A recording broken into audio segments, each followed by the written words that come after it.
If in triangle ABC, एक triangle है मेरे पास एबीसी, ए बी सी, ठीक है, ए बी इक्वल्स टू 6 है and D E is parallel to B C, B C के parallel एक लाइन है जिसका नाम है D E, such that A E is 1/4 of A C, A E is 1/4 of A C.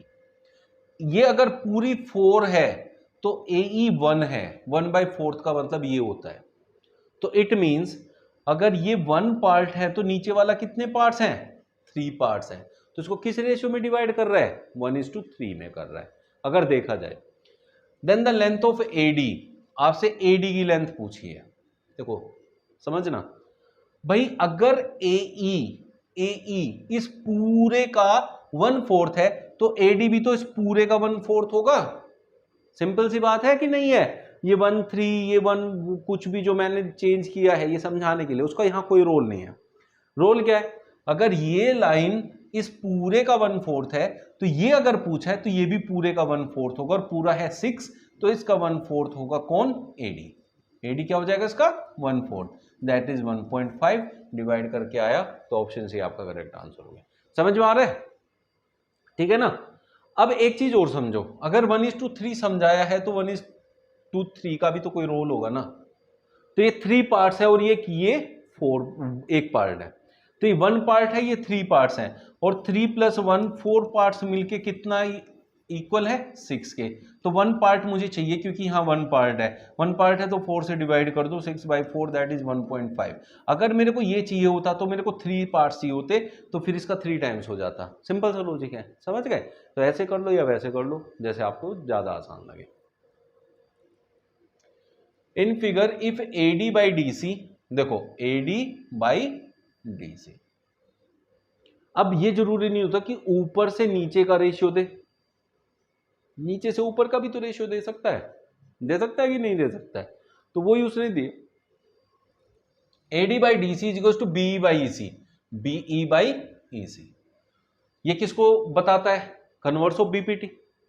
Converse of BPT क्या कहता है कि अगर जो इनका रेशियो है वो प्रोपोर्शनल है तो ये साइड इस साइड के पैरेलल हो जाएगी, तो D is parallel to A B. उसने कहा angle CDE, angle CDE, this angle is equal to angle CED, CED इसके इक्वल होगा। अगर ये एंगल इस एंगल के इक्वल है और ये लाइन इस लाइन के पैरेलल है तो बच्चों ये एंगल तो इसके इक्वल हो गया बाय कोरोस्पोंडिंग। अगर ये x है तो ये भी x है, और ये कोरोस्पोंडिंग है तो ये भी x है, और ये इसका कोरोस्पोंडिंग है तो ये भी x है, क्योंकि ये पैरेलल है। समझ में आ रहा है? Then BC is equal to AC। अब उसने कहा BC is equal to AC होगा? हाँ होगा, फर्स्ट वाला ऑप्शन ही हो गया, क्योंकि ये दोनों एंगल आपस में इक्वल हो गए, और जब दो एंगल किसी भी ट्राइंगल के इक्वल होते तो वो क्या होता है? आइसोस्केलेस होता है। और जिस ये दोनों एंगल इक्वल है ना, तो इनके साथ में लगने वाली लाइन भी आपस में इक्वल होंगी, तो BC is equal to AC। कोई प्रॉब्लम है? ठीक है ना।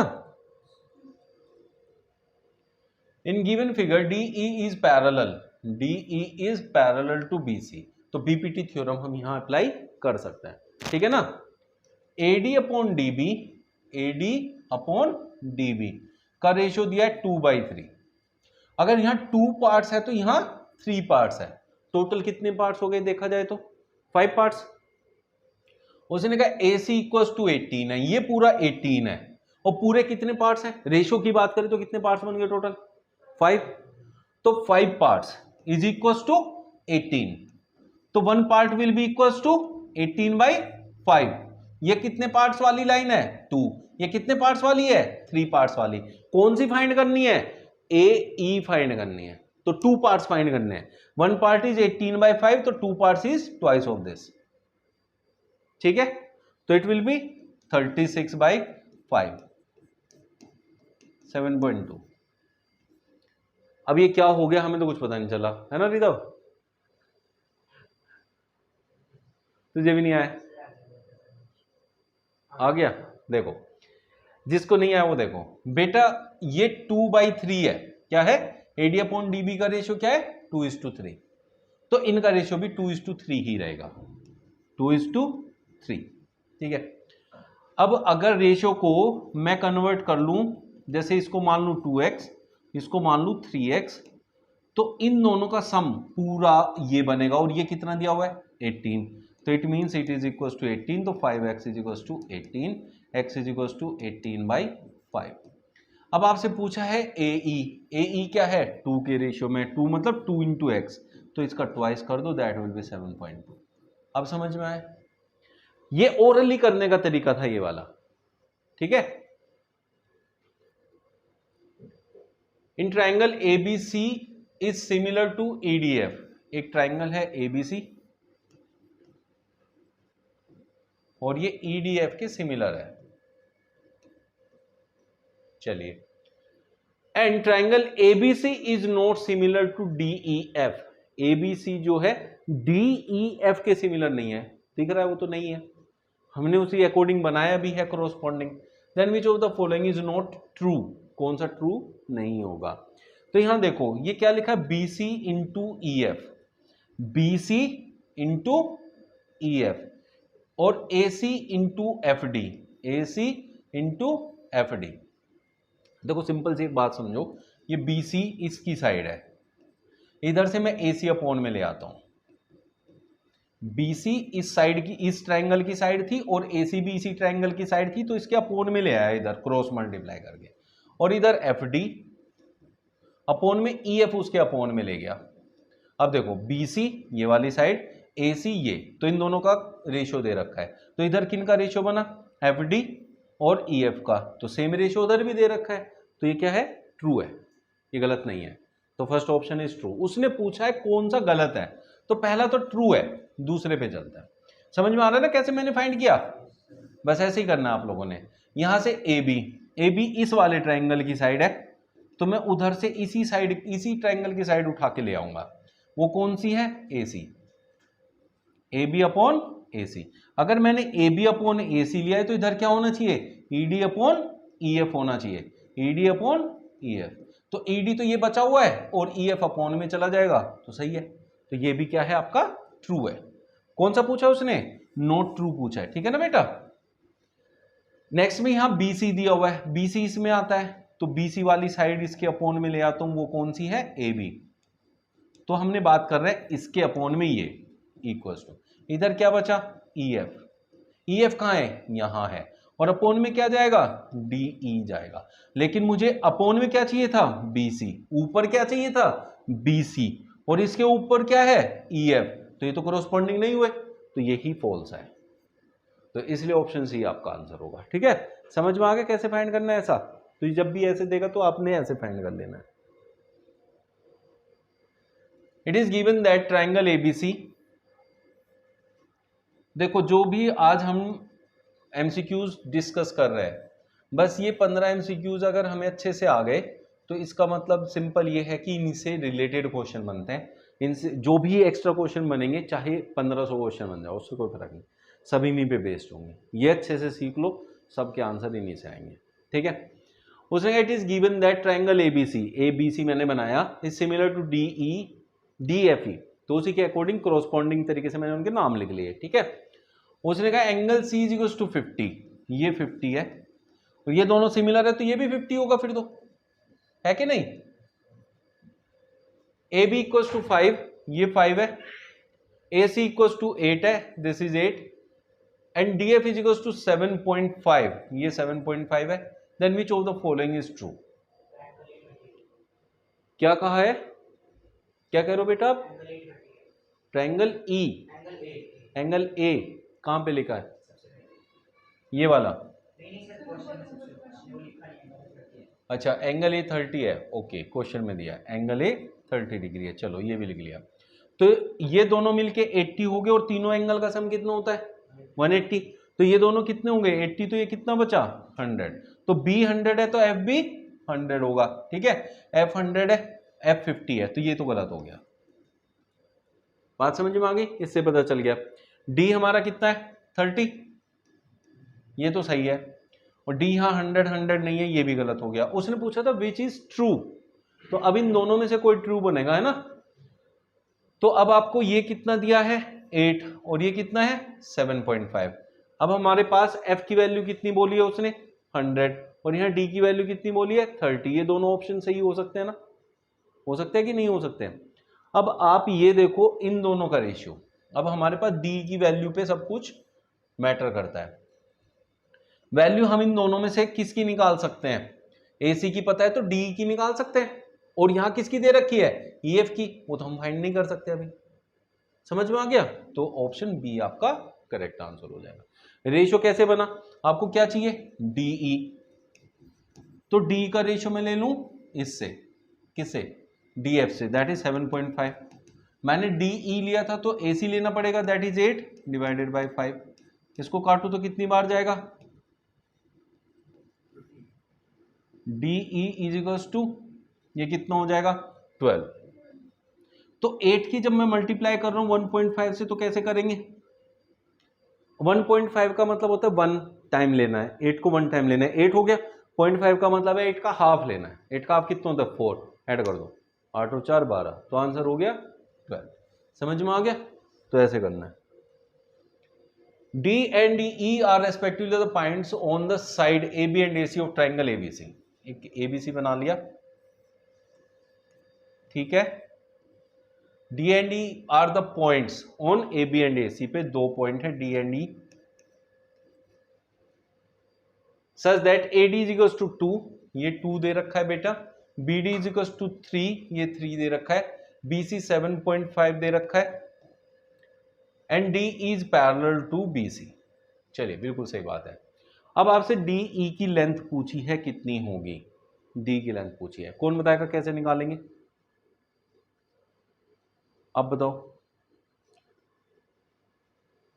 नहीं पता, देखो अब सुनो, ये लाइन इस लाइन के सिमिलर है, वो पैरेलल है, तो ये एंगल इस एंगल के इक्वल होगा कॉरस्पॉन्डिंग एंगल, और ये एंगल इस एंगल के इक्वल होगा कॉरस्पॉन्डिंग एंगल, तो ये दोनों ट्राइंगल सिमिलर हो गए आपस में। कौन से दो ट्राइंगल, कौन से दो ट्राइंगल बेटा, ये वाला और ये पूरा बड़े वाला, ठीक है, समझ में आई ये बात, ये वाला।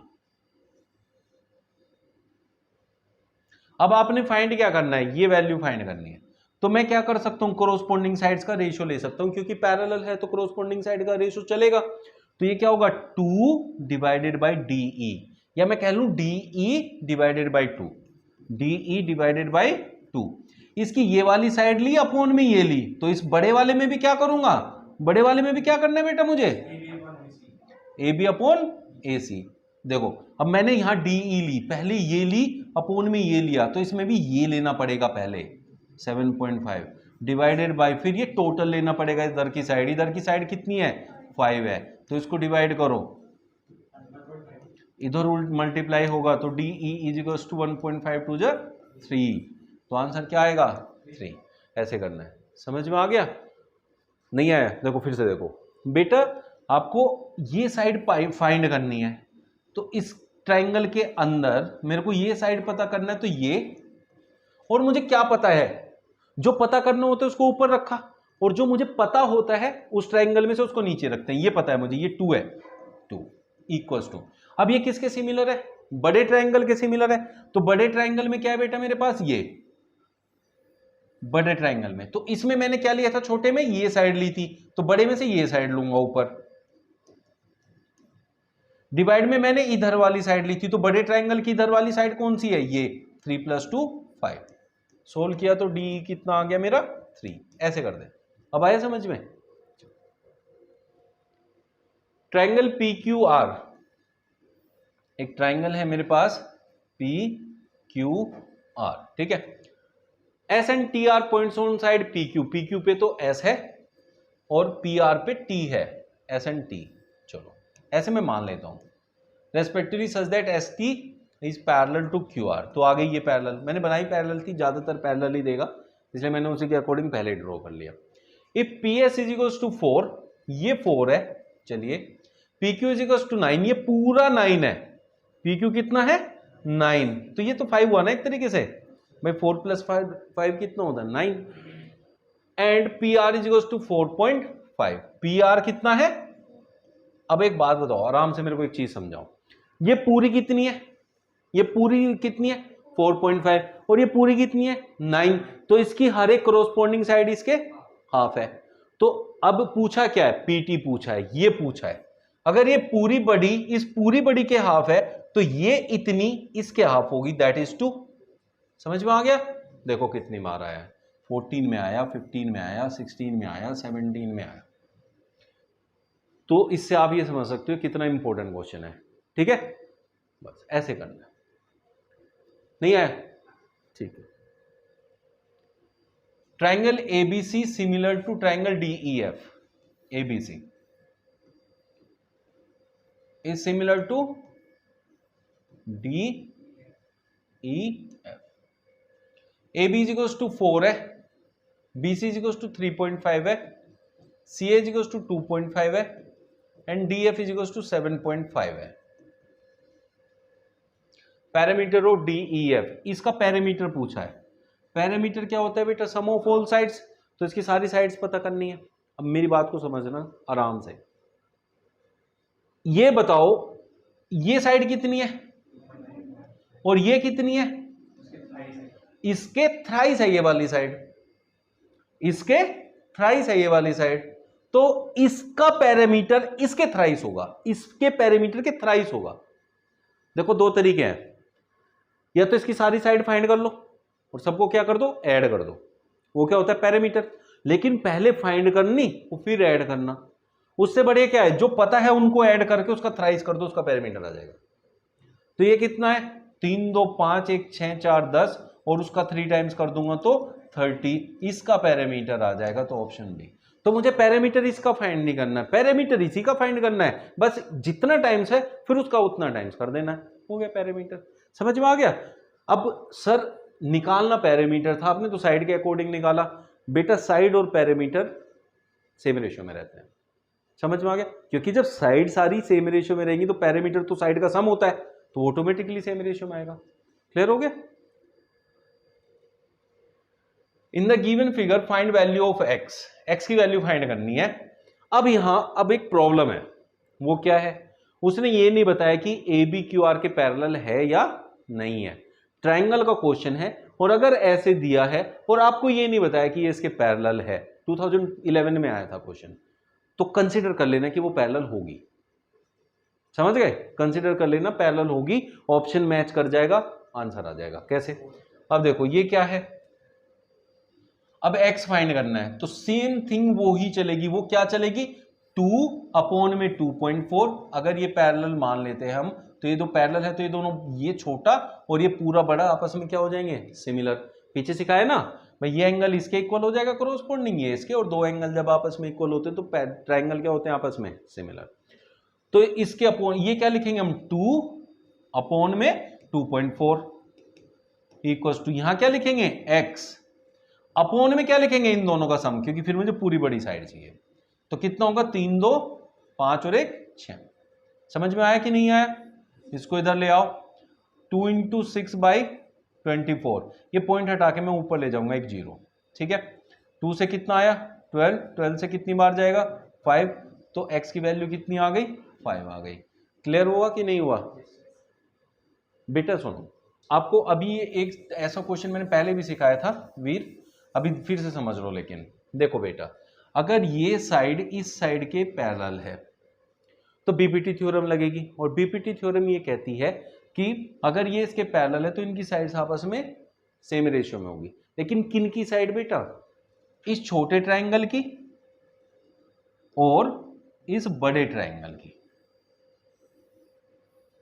सेम रेशियो में होने का क्या मतलब होता है? अगर मैंने इसकी साइड ली तो इसमें भी इसकी साइड लेनी पड़ेगी, इक्वल टू अगर मैंने इधर वाली साइड ली तो इस बड़े की भी इधर वाली साइड लेनी पड़ेगी, बड़े की भी इधर वाली साइड लेनी, बड़े की साइड यहां से वहां तक है।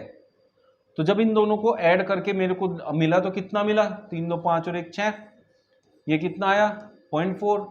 अब क्या हो जाएगा? रेसिप्रोकल कर दूंगा, x/2 is equal to 1/0.4। Point हटाऊं तो 0, 2 2 जा 4, 2 5 जा 10, x की वैल्यू 5। समझ में आ गया? देखो मैं हर जगह जहां भी x की वैल्यू निकाल रहा हूं तो रेसिप्रोकल कर दे रहा हूं, क्रॉस मल्टीप्लाई करके होच पोच नहीं कर रहा क्वेश्चन को, तो आपको भी नहीं करना। ठीक है, x की वैल्यू रेसिप्रोकल करके निकालो, क्रॉस मल्टीप्लाई करके उसे होच पोच मत बनाना। In the given figure triangle ABC similar to triangle PQR. Finally इसमें को फिगर दे रखी, नहीं तो हर किसी में बनानी ही पड़ रही है ना। ये देखो 2012 में आया था। अब इसमें क्या कह रहा है, find the value of x। x कहां पर है, ये है। ये दोनों ट्राइंगल क्या है, आपस में सिमिलर है, ठीक है। ए बी सी ऐसे जा रहा है। पी क्यू आर, अब देखो याद, अब देखो यहाँ ध्यान से, क्या इसमें डायरेक्शन देखो, ए बी सी, यहां से कैसे आ रही है डायरेक्शन, ऐसे ऐसे ऐसे बन रहा है, ठीक है, ऐसे ही बन रहा है ना, समझ में आ रहा है। और इसमें क्या है, पी क्यू आर है, पी क्यू और आर ऐसे जा रही है, इसकी डायरेक्शन ऐसे है, ठीक है। तो अब आपको क्या लेना है, आपको फाइंड करना है x, तो ए बी के अपोन में पी क्यू लेना पड़ेगा। ए बी के अपोन में आपको क्या लेना पड़ेगा, पी क्यू। अब ए बी क्या है बेटा, ये है, और पी क्यू क्या है मेरा, ये है, ठीक है।